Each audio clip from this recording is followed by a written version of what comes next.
on this Palkia list that a lot of players are saying is the new best deck. Yeah, I'm sure she's happy not to be playing Mew right now because she's playing against a Darkrai V-Star deck that has a Galarian Weezing featured in it, and this is going to be a real treat. Johnathan bringing the spice to the stage and hopefully giving us an excellent game here with a deck that is considered one of the lower tiers currently. The Darkrai V-Star was a fun promo. It just came out, and the players that like it love it.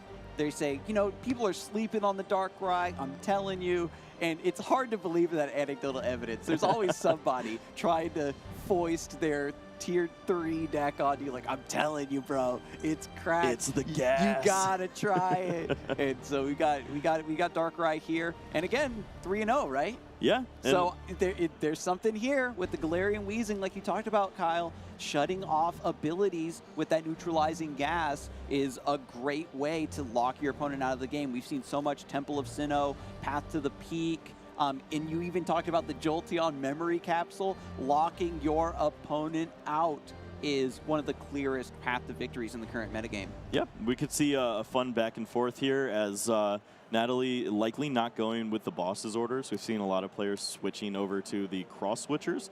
Cross switchers might be a little more difficult to find than a boss's orders, and that means that you're going to be fighting through a lot of neutralizing gas.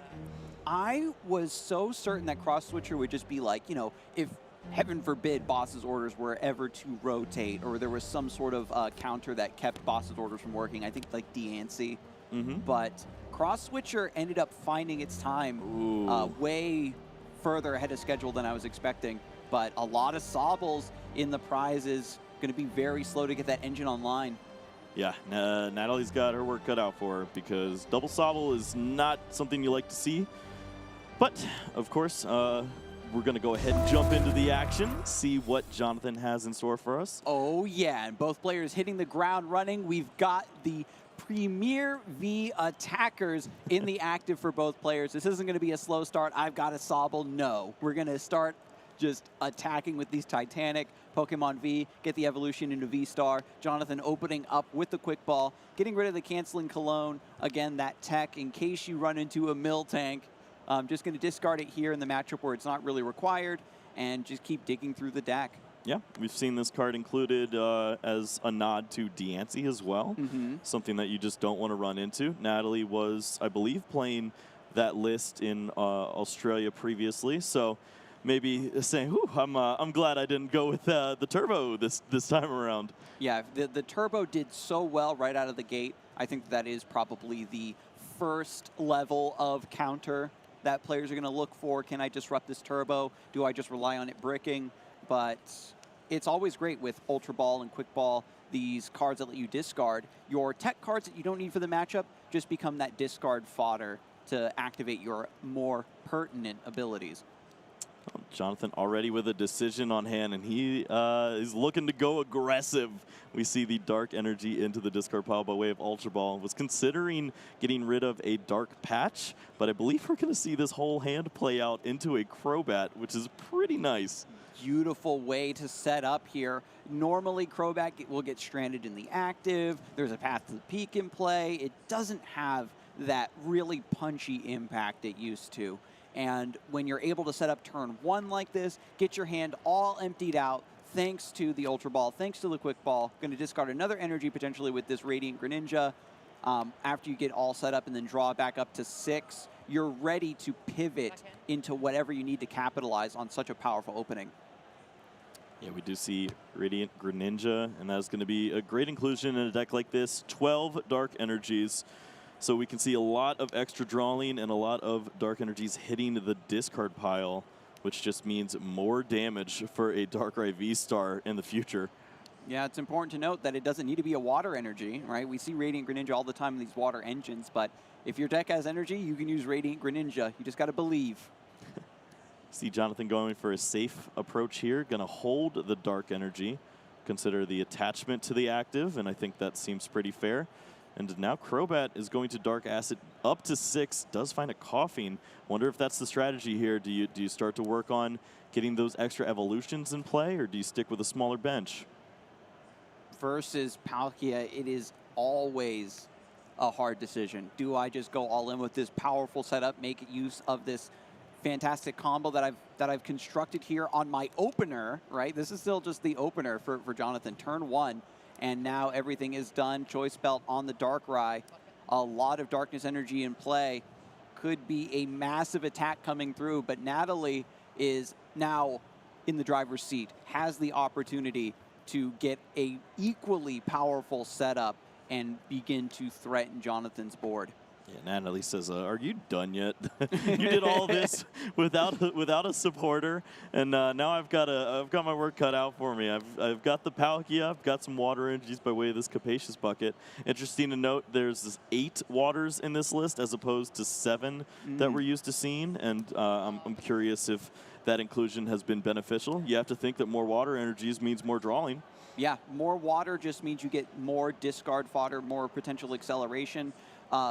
Time and time again, these water decks, they have their premier attacker and are backed into a corner and have to pivot onto other attackers, right? That Aqua Bullet from the Shady Dealings Inteleon, the Radiant Greninja. I don't think we've seen any Moonlit Shurikens yet, but again, the threat of being able to employ any of these powerful attacks at any given time, and you only need to include one more energy in your deck, I think it might be the payoff, Kyle. Yeah, no, it seems like a really strong addition. It's silly because it's just an energy card, but how many times are we asking for just one more energy off the top, you know? And, yes. it looks like it's going to work out nicely here. Natalie probably already knows the prize cards are not the best here, but we'll be able to find one Sobble, potentially a second.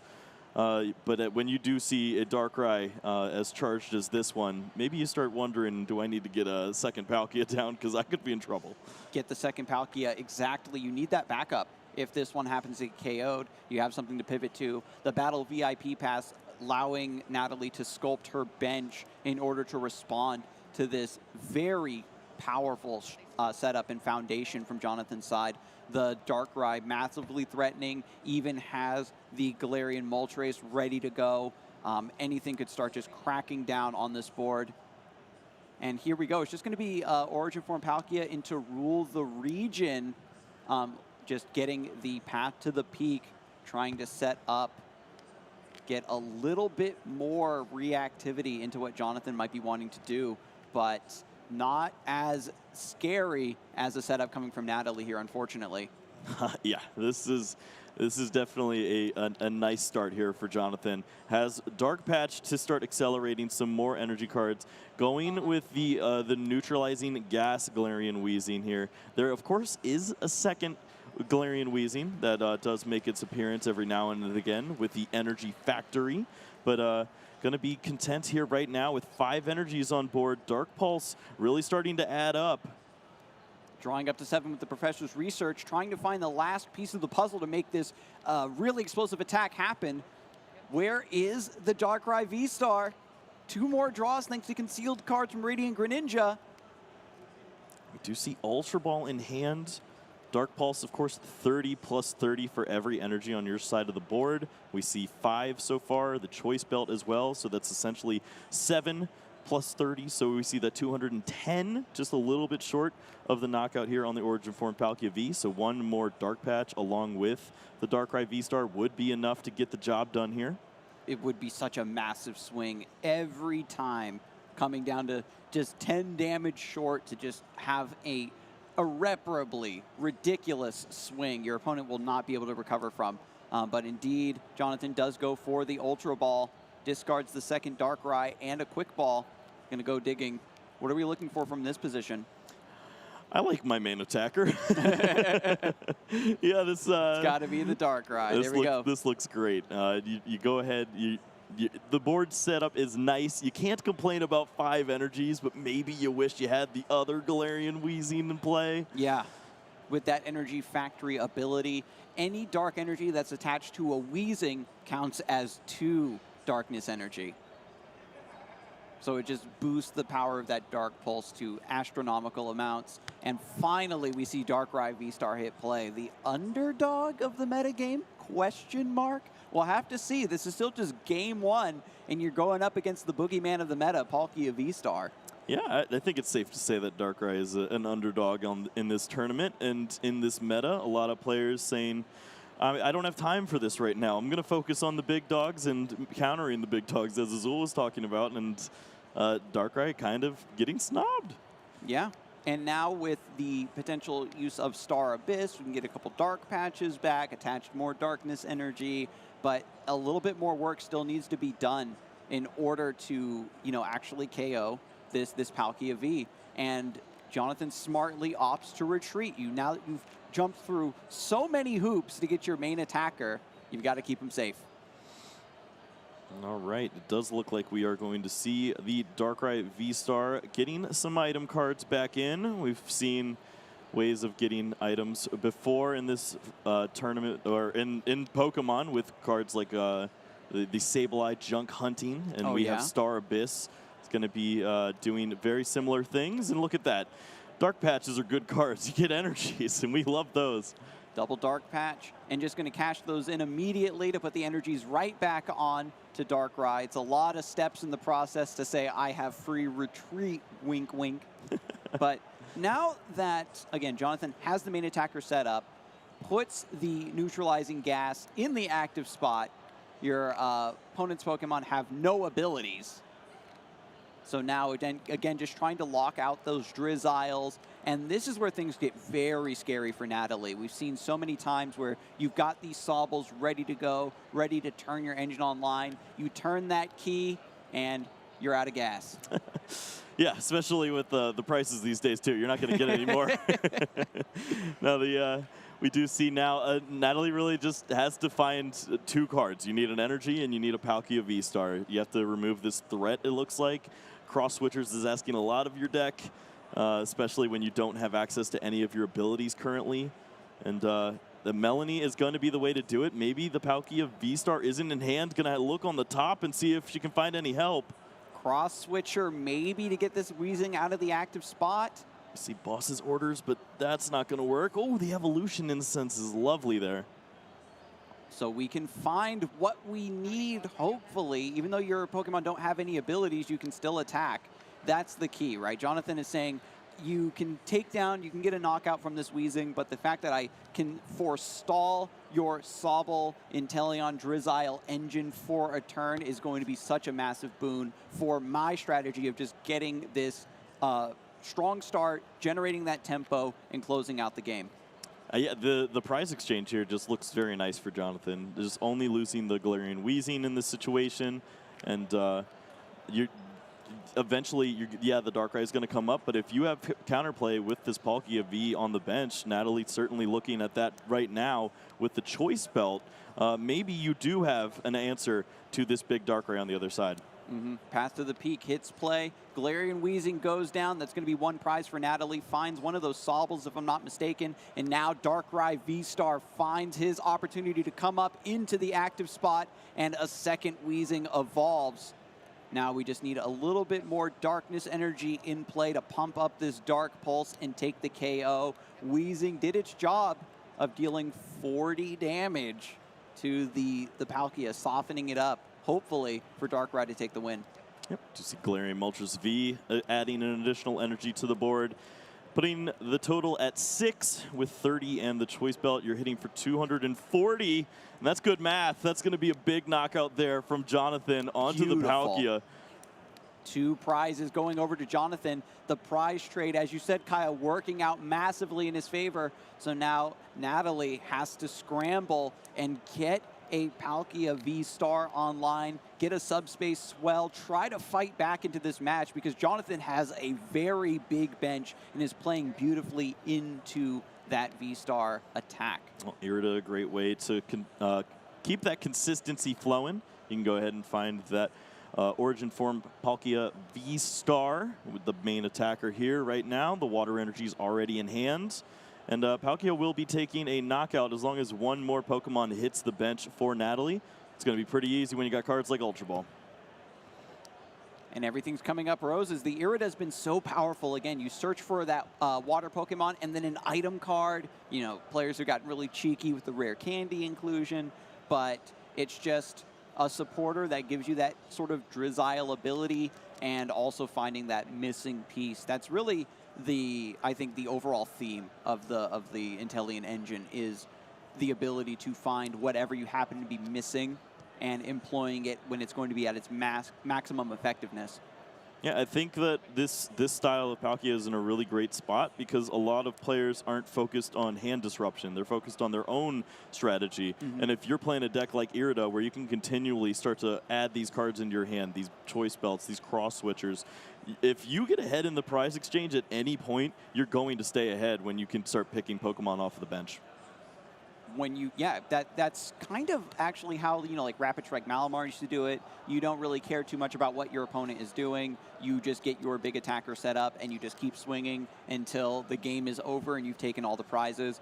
And every powerful list currently in the metagame has a hybrid of I have a strong attacker and just a splash of disruption for the matchups that are really terrible. So finally, Star Portal happening, going to set up the next Palkia, attach 3 water energies there, and with the benches full on both sides, Temple of Sinnoh to bump the training court, looks like Subspace Swell is going to come through, and Darkrai V-Star goes down. After Johnathan was forced to jump through so many hoops just to get that attacker set up, had to retreat it, wait an additional turn, and at least it got a KO before it went down. But Natalie is now generating the tempo for her board. Now I have the massive attacker ready to swing in on the next target. Yep. We see Galarian Moltres V adding an additional energy. Oh, look at that hand. Oh, no. We see Roxanne.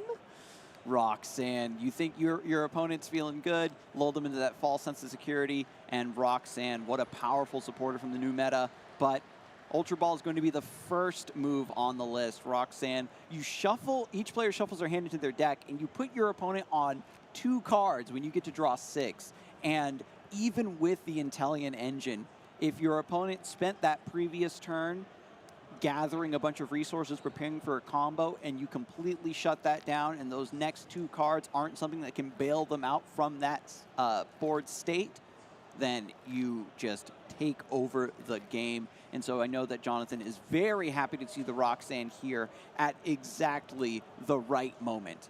Yeah, Roxanne in combination with that neutralizing gas can be pretty impactful. Your opponent basically is just in top deck mode. No abilities are going to be beneficial. Thankfully for Natalie, does have a really strong attacker in the active spot already. So that does start to reduce the overall impact here.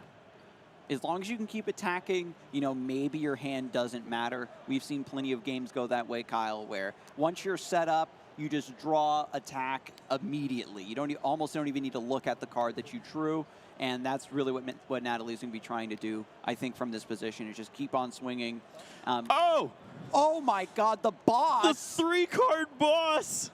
That's so nasty, just going to take this Darkrai. You saw Johnathan felt comfortable charging it up on the bench, thought that he was safe. Not today, because Boss is waiting in the wings and is going to take a huge knockout here to maybe shift the tides here in this matchup. You thought you were safe. Even though I only have 2 cards in hand, every player gets to draw 1 at the start of their turn, and Natalie channeling that classic protagonist energy, getting that card exactly when she needs it now. Well, the last prize for Natalie is a Palkia V-Star. Maybe that's a little bit awkward. We see Johnathan looking at the Origin Form Palkia V. Maybe just double-checking that HP, seeing if there's some math there. I think he's worried about Hydro Break for 200. Says, oh no, yeah, if I bring up my Galarian Moltres V, I do 30 damage to myself, and then I'm in range of a knockout. Let's just go to game 2. Yeah, so game 2, Natalie able to come back from when things were at their most dire. Roxanne, the card that everybody lives in fear of in the metagame. When you finally get halfway towards that victory, you get put into this artificially bricked state. Players were trying to create the board, that sort of hand state for their opponent consistently back when like Marnie first came out. And also with Malamar VMAX, right, where you would try to use that to shuffle a card from your opponent's hand back in after a Marnie to put them on as few cards in hand as possible. But Roxanne just lets you just kind of channel that Malamar energy into whatever deck you choose. Yeah, it's a great comeback mechanism. Maybe not as unfair as N has been. N to 1 is something iconic in the Pokemon TCG, and 6 and 2 seems pretty fair, especially with the caveat of 3 prize cards already being taken. So. It's fun to see that, and I'm definitely excited to see if it makes its way into this second game here. Ooh, Johnathan shaking his head. I don't know if you got a glimpse of that, viewers, but he's starting the Crobat V, the forbidden downside of these Darkness decks. Almost any Crobat deck. I think Crobat starting the active and Radiant Greninja somehow always being in the prizes are like the two things that happen way more often than they should mathematically. Yep. Natalie with the quick shooting Inteleon stuck in the prize cards. Not a big deal, but attach pass. Oh no, not like this. Not like this. You start with the Crobat in the active. It's not as bad as any other deck because at least you have the Darkness energy, so you can attack with it. You can get some poison, you can get some chip damage. But when you attach and then pass, Natalie jumping out with the double Palkia development onto the bench, Johnathan is now in really dire straits, has the second attached to the Crobat V, has access to that venomous Fang, but Professor's Research has to come out big here. Let's go. I think this hand is exactly what Johnathan ordered. Said, well, if you're going to give me Crobat V, at least you give me almost 7 perfect cards, multiple quick balls. Mamma mia. The Radiant Greninja hitting the bench. There is 1 Darkness energy to discard and draw 2 more cards. And already Jonathan's recovering from such an abysmal start, has the threat of the Galarian Weezing once again to turn off Natalie Millar's abilities and keep her from really capitalizing on this incredible foundation. Johnathan just the 1 Crobat, so this hand actually slows down pretty drastically. Maybe if they had the second, we could see a big turn here. Instead, going to be very reliant on that Radiant Greninja to conceal cards and try to draw out of this mess. Just getting 1 early prize, that extra card is really what you need. Everything is in play for Johnathan, but no big attacking threats as of yet. When you have to spend 2 turns attaching to your Crobat V, just so you have some modicum of a threat, it's also taking time away from developing your true attackers that are going to close out. Even when Johnathan got fully set up, Natalie Millar already had that Palkia V-Star in the active and closed out the game before Johnathan could really do anything. Oh, we saw Natalie do the finger dance, and that usually means things are happening. The conceal cards comes down, energy to the discard pile. Maybe that opens up some different plays here. You take a star portal that's not to its full extent, but maybe you can get a knockout here and just really push the aggression.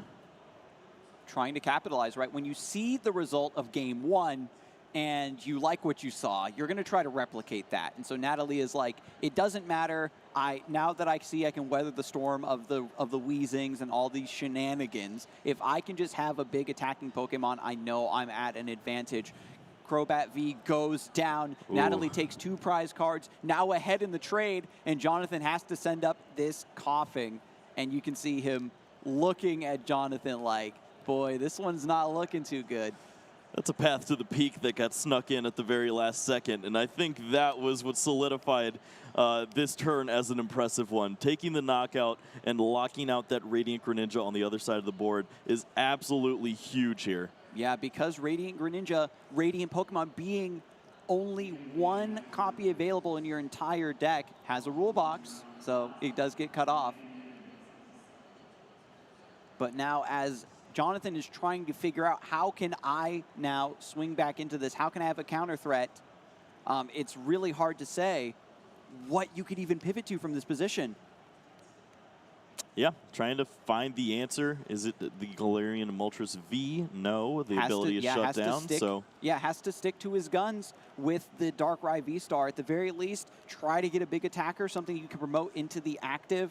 If we do get the Energy Factory Galarian Weezing to double up on those energies, plus, another training cord or something to bump this path to the peak, get more darkness energy in play, I could see it come together, but that's only available if Natalie doesn't do anything. Coughing goes down. Natalie taking another prize. Things are back over to Johnathan. You can see this is the situation I talked about last game, Kyle. Once you get set up and comfy in the active spot, you don't even need to look at your top deck. You just keep swinging until the game is done. Yeah, smack, smack, go. And that's definitely what we're looking at here.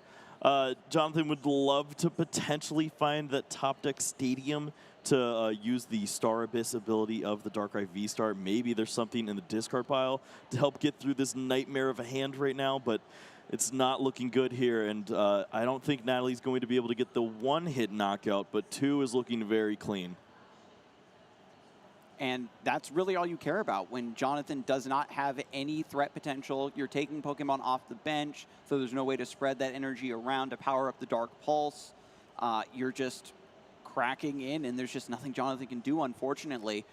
With the Wheezing, with the neutralizing gas, we saw the glimmer of what this list truly wants to do. Really gumming up your opponent's hand, making their turns so awkward, eventually getting a powerful Rock Sand to seal the deal on the game. But Natalie just got set up way too quickly, and now we have this massive attacker in the active, and Natalie continues to enjoy fantastic tempo and access to the Drizzile engine. Yeah, it's a strong combination, the neutralizing gas, when you have these Pokemon threatening big one-hit knockouts on the bench. But right now we see just this Darkrai V-Star trying to get the job done with 2 energies, and you need more time. You need that Wheezing to slow down your opponent enough, and Palkia just doesn't give you that time. Mm-hmm. Even though Johnathan, again, took advantage of a really terrible start with the Crobat V, no benching turn 1, still was able to make the best of what he had with 2 Darkness attached, got a KO on the Sobble. But as I said before, those 2 rounds, those 2 turns of just attaching and not doing anything gave Natalie Millar all the time in the world, essentially, to get fully stacked. Now with a big bench, the subspace swell is about to hit for massive damage here. Yeah, that's brutal. When you're holding 2 cards in hand and your main attacker is 1 foot out the door, you hope to find a Professor's Research. Instead, you find an Ultra Ball and you're still path locked. Yep, 200 damage onto the Darkrai, just barely living, and just going to pass back with an attack. Palkia V-Star still alive. And if once Natalie takes this attack, down to 1 prize remaining, and it is a very, very sad repetition of the first game. Yeah. And that is going to be a clean 2-0 going to Natalie Millar. Unfortunately, Johnathan brought an underdog deck, but it wasn't quite able to get there. Origin form Palkia V-Star, the poster child of Astral Radiance thus far, demonstrating what it can really do. Yeah, if you like Cinderella's story, this isn't the match for you. This is a story of a deck that is so strong in the hands of one of the best players in the world, just absolutely decimating